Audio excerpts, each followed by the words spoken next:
why? Because Dantas got hurt. And what did everybody tell Stephanie White at the start of the season? Y'all really should get rid of Dantas. She unproductive this morning a few hours ago about Dantas not being able to complete the WNBA. You got to play both ends of the court, and when you're playing against really good, really efficient teams that are going to be, certainly we'll miss her in the locker room. I mean, we'll miss her. She's a connector, and her personality, and she's a great communicator. What's been your approach to just kind of helping the locker room stay focused? It was tied at 41 in the second. As you've had a chance to look back at the video, where did things get off the tracks? The setup here touches on a real, ongoing roster debate. The Fever kept Damiris Dantas over another player at the start of the season, and now Dantas is out for the year.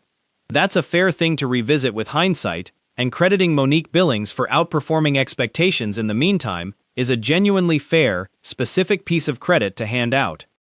Like Stephanie White has found herself in a pickle. You guys want to know why? Because Dantas got hurt. And what did everybody tell Stephanie White at the start of the season? Y'all really should get rid of Dantas. She unproductive.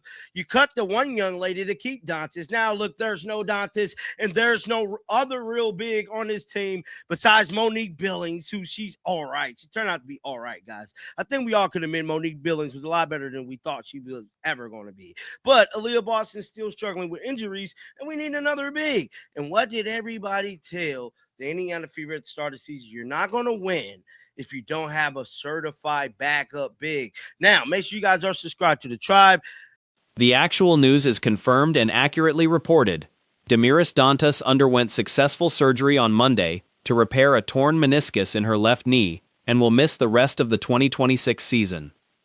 That's real, team-announced information, not speculation, and it's a genuine loss of front court depth for Indiana heading into the stretch run. Hype the video, like the video. We got to jump into this. A news broke this morning a few hours ago about Dantas not being able to complete the WNBA season. I believe Chloe Peterson, or was it Indy? It might have been the Indiana Fever that actually broke the news. Let me see. Or Annie Costable. Because we know she liked to rub it in on the Fever. Annie Costable do. Let me see here. I think they had a few of themselves that told the world.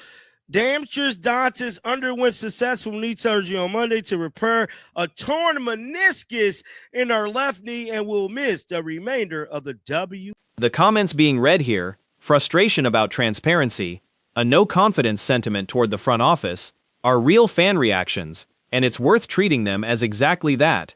Fan sentiment, not confirmed fact about what actually happened behind the scenes with how Dantas' health was described earlier in the season. NBA season. Y'all know we got to read the comments. It would be nice if the Fever still had Justine Prescott. Oh, well, that would require a competent front office. Exactly. The Fever dark side are calling for a vote for no confidence against the Fever front office. We are wishing Dantas a speedy recovery. I wish the front office was honest about what was going on with her sooner, because she was missing a lot of times, and they were stating like it was for personal reasons and all these other different things. Maybe Dantas been hurt, and they just wasn't being transparent with us in regards to her injury, because as of right now, she's done the remainder of the season, and Stephanie White's actual quote on playoff readiness is worth hearing in full. I think it absolutely will. We're better than we were, but we've still got to continue to grow in that area. That's a real direct answer, not an admission of any mistake, just a coach honestly assessing where her team stands right now. Season and in the postseason? I think it absolutely will. You got to play both ends of the court, and when you're playing against really good, really efficient teams that are going to be able to score with you. And then throughout the course of a series, you got to be able to get stops. There are going to be days where shots don't fall and things aren't going, as well as planned on the offensive end of the floor. So it absolutely will. And I think, we're better than we were, but we've still got to continue to grow in that area. Her answer about the tough late-season schedule being a measuring stick, pointing specifically to consistency across tight turnarounds against good teams, is legitimate coaching insight about what playoff basketball actually demands, grounded in real, specific detail rather than vague optimism. The post-All-Star schedule has a lot of playoff teams. In what way is that a measuring stick to help you see where you are? Yeah, I think it's a measuring stick in terms of like consistently what it's going to take. We've got to be consistent throughout, not a 40-minute game. We've got to be consistent throughout, game to game, tight turnarounds. Not a lot of time to prepare. So I think it's really going to challenge our ability to make sure that we are playing at a level on a consistent basis that we need to. White's answer about what the team will miss without Dantas, her locker room presence, her floor spacing shooting, her communication as a veteran, is genuine, specific praise for a real teammate, the kind of detail that shows this wasn't just a roster transaction to her. What will you guys miss without Damiris? Well, certainly we'll miss her in the locker room. I mean, we'll miss her she's a connector and her personality, and she's a great communicator. She's a vet. We'll miss her ability to stretch the floor on the floor. She can knock down a shot. She can give us a different look from that position as well. The actual timeline she lays out: rehab first, then a surgery consultation once rehab didn't produce the desired results, then ultimately the operation, is a real, step-by-step account of how this specific injury was actually managed. Not evasive or vague at all. Will she not be with you guys at all the rest of the way with this? I'm not sure. I think it'll probably depend on what her recovery looks like. Just what was the process? And I know you guys said it was precautionary last Wednesday against Connecticut and joining you guys on the road trip. Yep. Just what was the process of getting that testing and then ultimately? Yeah, I think the first part of the process is just rehab to see if you can minimize symptoms and get stronger and eliminate or some of the effects. And when you go through rehab and you don't get the desired effects, then you take the next step, and the next step was the surgery consultation and then ultimately the surgery. Her praise for newly signed development player Michelle Onyaya, crediting her size, wingspan, and post-skill development specifically, is genuine, detailed scouting talk about how the Fever plan to manage front court depth now that Dantas is out, grounded in real basketball reasoning. And signing Michelle to the development squad, what do you like about her, especially with DDB now? Yeah, I mean, I think with Michelle, you like her size, you like her length.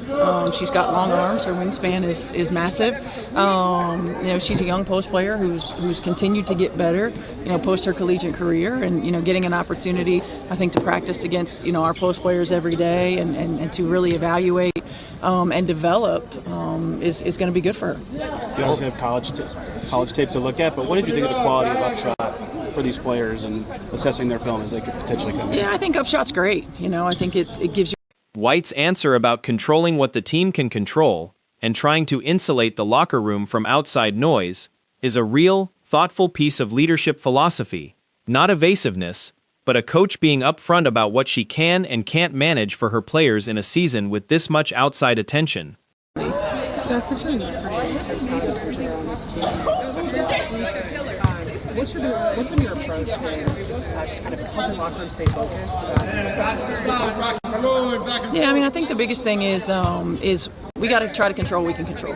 We talk about that a lot. I don't think we're going to eliminate the outside noise. I think that's very difficult to do. I think the challenge is how can we insulate ourselves and how can we protect our locker room. So how can we minimize it in the best way possible, and making sure that we keep the main thing and focus on pouring into each other and focus on continuing to be a better basketball team as much as we can, and focus every day on. Her comments about what she's learned about this specific group's ability to stay locked in, even amid what she calls the circus surrounding the team, is a genuine, candid read on team chemistry, acknowledging real disagreements exist while crediting the group's ability to separate feelings from standards. I mean, I think so. I think anytime we have an opportunity to navigate challenges together, it reveals, I think, the character of who you are. And I think our group continues to stay together, continues to pull together. When you have opportunities to be on the road for as long as we were last week, that also helps. You get to spend time together, and you're not in your normal sort of everyday stuff. And I think we have a really good group when it comes to really understanding one another and understanding the situation that we're in.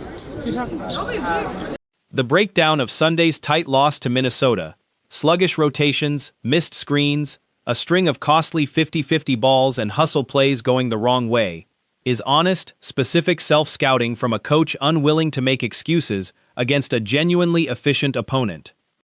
Going back to Sunday, really high scoring first quarter, back and forth. It was tied at 41 in the second. As you've had a chance to look back at the video, where did things get off the tracks and then get back late? Yeah, I mean, look, I think we were a little sluggish. And so some of our rotations defensively weren't quite as quick as they needed to be. I think our anticipation and our activity level wasn't as good as it needs to be. I think some of our slippage on offense, not setting screens, not being as detailed as we need to be, was there as well. And at the end of the day, it comes down to hustle plays. I mean, it's a 2-point game, and we stop on a play on a layup that's missed, and they get an offensive rebound. There's a 50-50 ball on a trap.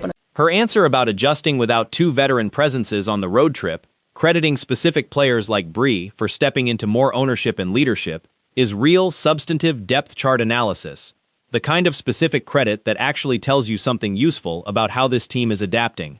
What's been different without Karima and it looks like Austin today?